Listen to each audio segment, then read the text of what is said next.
Recently, a few people have asked about the proof of concept harvesting style and what it is. It's just a different means of harvesting. Rather than doing a flat cut on the top, you shave the outer flesh, and once it calluses, it forms this rough texture, and visually it looks quite nice. It actually looks like the original taproot, like in habitat plants. And I'll be doing the harvest again on most of my single head Lophophora. So you can see it has grown out, and I'll cut maybe 1 or 2 notches back from the center, and then as deep as the cork skin. So I'll show a few of them before and after. I just get any type of blade or sterile knife and just cut it away. You can apply sulfur or some rooting powder to callus the flesh quicker, and if you're in a dry season, you could just leave it exposed. I've not had issues with rot, and there's some minimal maybe oxidation, but nothing that kills the plants. I've also done it on this Lophophora on top. You can't tell at all just by looking at it that it was harvested. This is its own root. This one looks nicer and more mature, but the taproot was also much larger. You can see it'll probably gain a rib or 2 on the next flush of areoles. But this one I'll also cut again, just to keep up with the experiment. These 2 Lophophora, I have also previously done the cut, and the new flesh actually seems to want to outgrow the rough callus skin that I mentioned. This one as well. I'll be doing it on both these, and I'll remove these popping areoles as well. I may graft this one onto one of these grafting stock. And this one, there's a time lapse of it. This will be either my 3rd or 4th harvest, and you can see the exposed flesh that's remained on the bottom is very rough. And if you cover this or even cut it here, it looks very much like a taproot, and there will also be pups here on the bottom. Even if you don't leave the areoles intact, the inner structure remains the same, and it'll pop regardless. But I do prefer these single head Lophophora. And if I were to degraft this, I would leave some of the callus flesh, and I would just cut back as much as I need to remove the grafting stock. So this one's quite nice size. I'm pretty sure it's been over a year, or just about a year, since the last time I did this. It's the size of my palm. And like I mentioned, I'll cut maybe 1 or 2 nubs out of the apex, and then as deep as the rough skin on the bottom. And these 2 degrafts will also have the same treatment. One of these, I believe I already did this harvesting style, but I actually do like the appearance it causes, and I do think it increases growth rate a little bit, at least as far as a visual maturity, since it doesn't need to waste resources trying to maintain the older flesh. It also brings down the profile. It's not as high up like a normal bloated Lophophora. So I just finished cutting the Lophophoras. I just use a regular sharp blade, and I didn't uproot, so you can see I do it at a slight angle, and I bevel the Lophophora. Here I'll save the skins. I did it with this one as well. And here I can always clean up a little bit near the base, just cutting a bit more, but you get the overall idea. You don't want to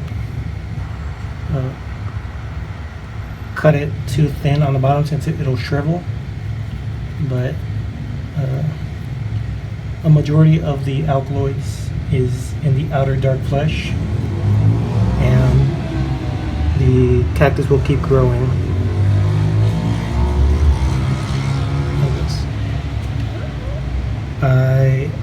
Here, since I have two nearby, I'll apply a rooting powder on one of them and leave the other one exposed, just to have a comparison. But either way, it should be fine. You also want a really sharp blade so you don't squish the cactus, but rather you cut it so you don't cause too much damage. And here's another one that was grafted. Same idea. It doesn't need to be a perfectly oval. Again, I could just come back and clean this up a bit. I can also remove a little bit more from the bottom just to keep it straight with the old cork, but this is fine. You can see the old cork material. You can see the height. And the apex is intact. Here's the on-root Lophophora. Again, not a perfect oval, but it doesn't matter. I did not uproot, and I'll save the flesh. This one I cut a little bit deeper than I would like, but it doesn't really matter too much in the end. Here's the third or the fourth harvest of this larger Lophophora. Again, not a perfect oval shape. I can probably clean up a little bit here. I'll just leave it just to see what happens. You can see it surpasses a little bit. And a nice large crown, leaving the apex and a majority of the white flesh. Looks very nice. And the other two that were also single head, the same deal. And this one, like I mentioned, I cut enough that I can graft onto a grafting stock. I could also graft all of these areoles if I had the ability to, or just wanted to practice, or just to multiply it more. And here they are afterwards. And here's the rooting powder that I have. I'm not exactly sure on the composition, but regardless, let's get a small amount and then apply it to the flesh. This basically seals so that it doesn't lose too much moisture. And I decided to just apply it to everything since I'm in midwinter. This is probably the best idea to do.